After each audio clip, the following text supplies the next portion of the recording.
একজন পেশেন্ট জিজ্ঞেস করছিলেন, ডাক্তারবাবু কেমোথেরাপি কি পেইনফুল? আমার উত্তর হলো না। এই ভুল ধারণাটা আমাদের অনেকের মধ্যেই আছে যে কেমোথেরাপি বোধহয় পেইনফুল।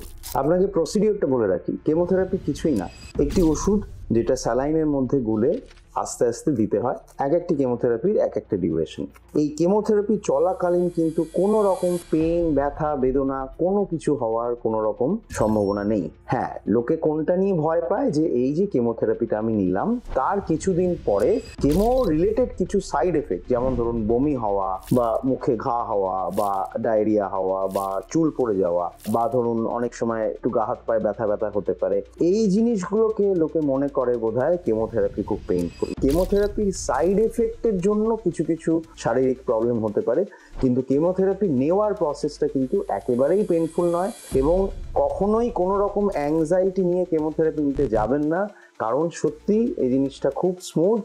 আশেপাশে পেশেন্টদেরকে দেখলেও আপনি বুঝতে পারবেন যে কারুর কিন্তু কেমো চলাকালীন কোনো রকম ব্যথা বেদনা হয় না। কেমোর পরে কিছুটা বমি বমি ভাব লাগতে পারে, কিন্তু সেটাও এখন অনেক ওষুধ বেরিয়ে গেছে যেটা দিয়ে সেটাকেও সম্পূর্ণভাবে বন্ধ করা সম্ভব।